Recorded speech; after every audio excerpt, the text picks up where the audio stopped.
রেলপথে গাঁজা পাচারের সময় তেলিয়ামুড়া থানার পুলিশের হাতে আটক 4 পাচারকারী সহ বিপুল পরিমাণ শুকনো গাঁজা, সেই সঙ্গে একটি TR-06-3909 নম্বরের টোটো গাড়িও বাজেয়াপ্ত করে পুলিশ। ঘটনা রবিবার রাতে তেলিয়ামুড়া ত্রিশাবাড়ি রেল স্টেশনে। গতকাল রাত্রি আনুমানিক 12:30টার সময় আমি মোবাইল ডিউটিতে ছিলাম।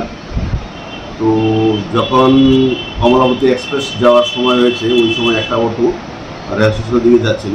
তো আমি অটোটিকে দাঁড় করিয়ে যখন তল্লাশি করি, তখন তল্লাশির সময় রাহুল দাস, ভূপেশ দেবনাথ, রাজু দাস এবং শান্তু দাস 4 জনের ব্যাগ থেকে আমরা তল্লাশি চালিয়ে অনুমান 30 কেজি গাঁজা আমরা উদ্ধার করি। যে অটোটিকে আমরা আটক করেছি, অটোটির নাম্বার হচ্ছে TR-06-3909 এবং এরা সবাই এই গাঁজাগুলিকে রানী কমলাবতী এক্সপ্রেসের মাধ্যমে বহিরাজ্যে পাচার করার উদ্দেশ্যে নিয়ে যাচ্ছে।